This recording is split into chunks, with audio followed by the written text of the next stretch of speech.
Gentlemen, as you probably know, the oath of office of the Georgia Sheriff's Association, it consists of 3 questions. I'll read them to you one at a time, and the appropriate response to each question is I do. If you'll raise your right hand. Do you reaffirm your original oath of office to uphold the Constitution of the United States of America and the Constitution of the State of Georgia? If so, please respond by saying, I do. I do. Do you reaffirm your original oath to enforce impartially the laws of your state with equal justice for all? If so, please respond by saying, I do. I do. Do you, as a legally elected officer of the Georgia Sheriff's Association, agree to conduct the affairs of your office in accordance with the Constitution of the Georgia Sheriff's Association and faithfully support the association in all of its attempts to elevate and maintain the office of sheriff at a high, honorable, and professional level? And if so, please respond by saying, I do. I do. I declare you duly installed. Congratulations.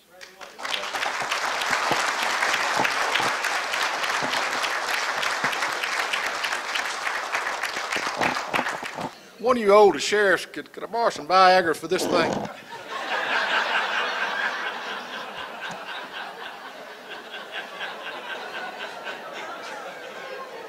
My first act as your president is to recognize our outgoing president, Scott Berry. And please.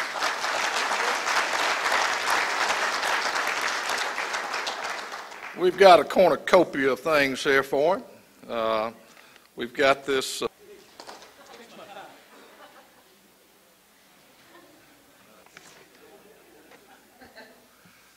You know, I'll tell you one of the secrets how to stay in office, y'all.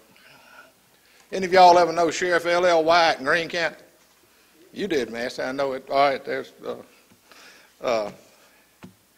Sheriff White. It was sheriff at least for 44 years, and I think more than that. He was certainly the longest-serving sheriff in America for a long time. And when I was a kid, you know, I was sitting outside the Greene County Courthouse one day. I've been run out of the courthouse by the man that raised me, and I was sitting out there, and it was election time, you know, and there was a fella sitting there on a bench, and I asked him. I said, "You like Sheriff White?" He said, "No, I don't like him. He's mean as hell." I said, "Well," I said, "You gonna vote for him?" "Oh yeah, I'm gonna vote for him." I said, "Well, if you don't like him, why are you gonna vote for him?"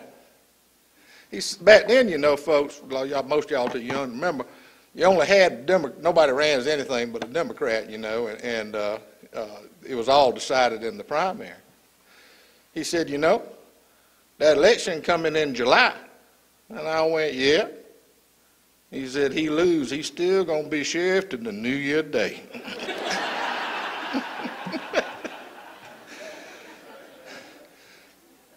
I mainly want to thank a lot of folks. I'm from Putnam County. And for those of you who don't know, I can't imagine who wouldn't know, that's the center of the universe. I'm lucky to be from Putnam County. If you don't believe it, if you watch the Atlanta TV station every day they'll tell you where the hottest place is going to be. They're going to say Eatonton, Georgia, because the sun shines directly on the center of the universe. I stand here tonight at what I consider to be the pinnacle of my career. And a lot like Scott, I consider myself probably the most fortunate person in the world. I wanted to be sheriff. I got to be sheriff. I literally have gotten everything I ever wanted. The good people of Putnam County have elected me and repeatedly elected me. And I want to thank a lot of people that have helped me in my career. And I want to thank you for electing me to this position. My late grandmother. I never lived with my parents in my life. She and my grandfather raised me. And in my adolescence, George and Louise Lawrence, a distant relative of mine, George was the district attorney. They took me in and raised me throughout my adolescence. I traveled with him all over the 8 counties of our circuit. And I learned the law. I learned how to be a district attorney before I knew how to enforce the law. I knew how to prosecute it. I want to thank some other people. I want to thank the late Paul Neville, Sheriff of Bullitt County, who gave me my first job way back in 1974. I want to thank the late Sheriff Arnold Ray Akins. I'm sure some of you remember Arnold Ray. I learned more about being sheriff from Arnold Ray than anybody. I want to thank some of the people I worked with in Atlanta for years. Billy Peacock, Bob Stevens. They were my partners, and Billy was my boss. And they were county police, believe it or not. I want to thank Bruce Pickett, a GBI agent, a dear friend of mine who I learned a lot from. I want to thank a man named Lewis Dude Hill. Dude Hill was the first black police officer of any kind in Baldwin County. And I used to ride with him when I was a kid. And later on, we worked together and solved lots of crime. I probably learned more about questioning a hoodlum and how to deal with a criminal from Dude than anybody else. I want to thank the DAs and the solicitors that have prosecuted all of those cases that I've made over the years. My own district attorney, Fred Bright. I get aggravated with him every day, but he and I have sent 5 men to death row, and he's never failed me. I want to thank this man that swore me in, Max Wood, United States Attorney. I went to him many years ago with the most complicated case probably in the history of Georgia criminal justice. And all Max said, you bring the evidence, I'll try the case. And he did it. I want to thank Bill Massey. I was Bill's chief deputy, and we were one hell of a team. He's really responsible for me being here in a couple of different ways. I moved home and ran for sheriff in 1986 and lost. I politicked like I'm telling you, I politicked up one side of the street and down the other. I worked on it, I worked at work, running against probably the most corrupt sheriff there had been since Tom Popple. And I lost. Bill became sheriff after that, and I served as his chief deputy. And I was through. I said I'd never run for anything again. But he is the one that insisted, probably just wanted to get rid of my ass, but he absolutely insisted that I run for sheriff. I learned that first time I didn't politic at all. And that time I kept right on working to December the 31st and got elected without politicking at all. So I've learned not to politic. And he's also responsible, he, Butch Reese, and Richard Chapman, sheriff in Jones County and Wilson County, he literally harassed me to death till I finally sought the office of Secretary-Treasurer of this association. So he's forced me to do 2 things. I want to thank 2 other people sitting here at this table. I want them to stand up. Russell Blink, my chief deputy, and Mrs. Teresa Slade, my executive assistant, who also runs my 911. You know, I'm a master of efficiency. If you work for me, you've got to wear about 6 or 7 hats, and mostly a helmet when you're around me. Russell has worked with me or for me for, 24, 25 years. Teresa, he's my right hand. Teresa has been my left hand, and she's been by my side in one way or another just as long as I've been sheriff, and used to type up my horrific murder cases when she worked for the man who raised me when she was his secretary for many, many years before she left him and went with me. And I want to thank my lovely wife, She's a beautiful woman that puts up with probably one of the most ornery men in the southeastern United States. Gentlemen, we hold the oldest elected office in the history of this world. Nebuchadnezzar, in the Old Testament, summoned the sheriffs.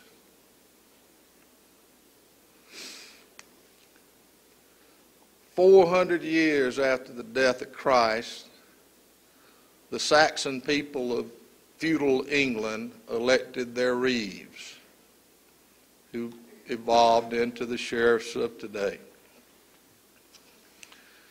Thomas Jefferson, the man who wrote our Constitution, said the office of sheriff was the most important of all the executive offices of the county. I don't have a mission statement for my office. If you have one, I suggest you get rid of it. You don't need a mission statement. Mission statement is for an organization or an entity that has to justify its existence. Every now and then, a smart-ass lawyer from Atlanta will come down and ask me this question. "What are your duties, Sheriff?" Oh, boy. I'm in the briar patch then, because what I say is I am the duly elected and lawfully commissioned Chief Law Enforcement Officer of this county. I have the duty to preserve the peace, protect the lives, property, health, and morals of the people. I am the keeper of the county jail, and I am the arm and the sword of this honorable court. Oh, Lord, they wish they hadn't asked that question. Those aren't my words. Those are the words of the Georgia Supreme Court. No other office, no other entity has that duty. Nothing in the laws of Georgia that say city police even have to exist. The State Patrol, the GBI, the law says they are authorized to do things, or they are empowered to do things. Gentlemen, you don't have a job, you have a duty. And it doesn't need justification by some statement. The law justified it. And it has been justified since the time of Nebuchadnezzar. You are the chief law enforcement officer of your county. We talk about a lot of things during our conferences, but we don't talk enough about our law enforcement duties. J. Mateer, the old sheriff of Beaufort County, South Carolina. I don't know if any of y'all knew him. He was a great sheriff. He served for 36 years. He was also a root doctor on the side. He wrote some books after he retired, and he said, as being sheriff, he suffered with the bereaved of the family of every person killed in his county and bore the shock and horror of every horrific act that he investigated. If you're not feeling that grief, if you don't have that shock and that horror, you're not really being a sheriff. Come November now, I've got no opposition. The people of Putnam County have elected me 5 times. Y'all know I'm the only independent sheriff in this state. I have no political affiliation with the party.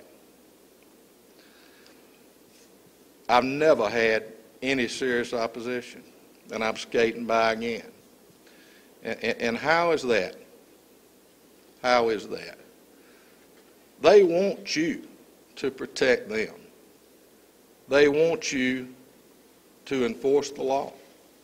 They want you to be in the lead in any matter That involves their protection, their health, their safety, and their morals. You were chosen. We stand today, as we have for many years, with this office under true attack. The Attorney General of Delaware a couple of years ago wrote an opinion that said the sheriff has no arrest power in Delaware. A few years ago, 65% of the people of the state of Connecticut voted for a constitutional amendment, and they completely did away with the office of sheriff. They got through doing that, and they couldn't even figure out who was going to serve papers, so they quickly formed a state marshal with offices around the state just to serve papers. In 2006, the Supreme Court of Pennsylvania ruled that sheriffs weren't even law enforcement officers. They introduced a bill the next year to try to straighten that out. Pennsylvania State Police lobbied fervently against it, and it did not get out of committee. Tanya told you yesterday afternoon, or this afternoon, that the State Patrol were trying to take over your chaplains. Let me tell you something, folks. 2,600 years ago, when the king of Babylon summoned folks to come see what was going on, you damn sure didn't call the State Patrol and the GBI.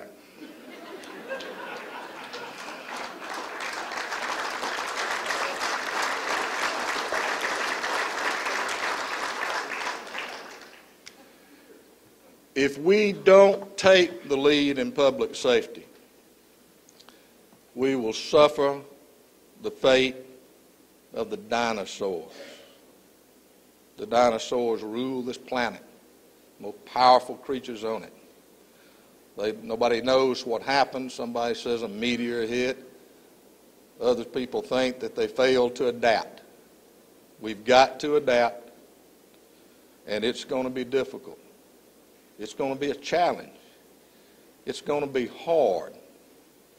But it was the people of your community that gave you the most important office of all. And they committed you to their safety.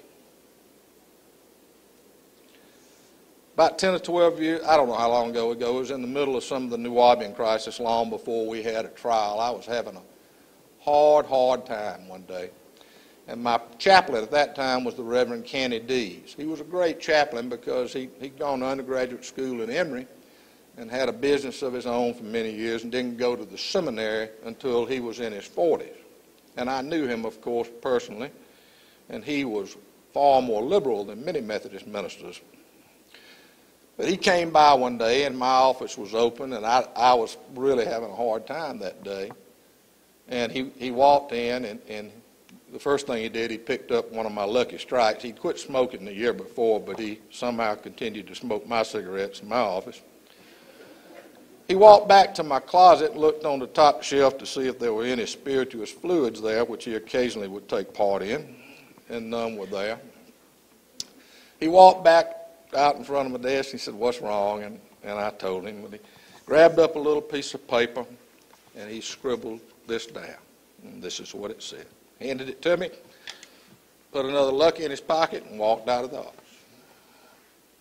I picked it up, and it said, you've heard it before, at least I hope you have, you'll hear it again. It's meant a lot to me ever since. For whomever much is given of him shall be much required. And to whomever men have committed much of him, they will ask more. And it said, Luke 12:48, Jesus Christ.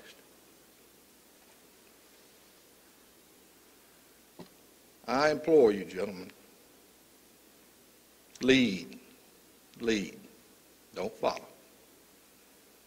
In every crisis that affects your community, be it law enforcement, be it natural disaster, be it anything that affects the lives, persons, property, health, and morals of the people, You need to take the lead. Don't follow. God bless all of you. God bless this office well. God bless America.